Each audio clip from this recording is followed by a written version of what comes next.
Mga kahuan, panoorin ang video na ito upang alamin ang pinaka-latest na balita tungkol sa lagay ng panahon at bagyo. Update today. So based po sa ating latest na satellite image, meron po tayong namamataan ng mga kaulapan or linya ng mga kaulapan na currently nakakaapekto sa ilang bahagi ng Hilagang Luzon. Yan po yung frontal system or pagsasalubong ng malamig at mainit na hangin. And kung makikita po natin dito sa satellite image, mostly areas po ng Northern Luzon ay makakaranas ng maulan na panahon. So asahan po natin yung mga kalat-kalat mga puglan, pagkidlat at pagkulog.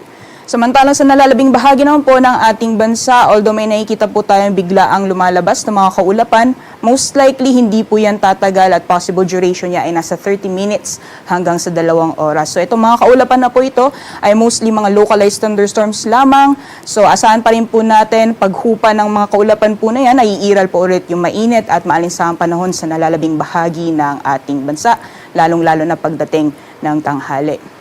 Sa ngayon po, wala naman tayong binabantayan na low pressure area o bagyo sa loob at labas ng ating Philippine Area of Responsibility.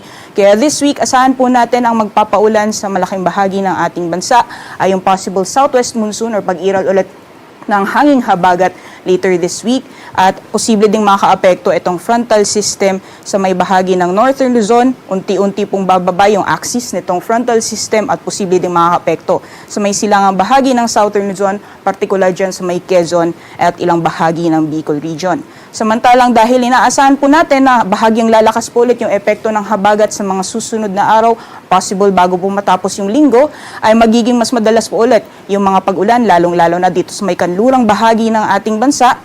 So besides po yung mga afternoon na mga pag-ulan o mga localized thunderstorms na naranasan natin sa hapon o sa gabi, possible din po yung mga early morning or yung mga pag-ulan pagdating ng madaling araw.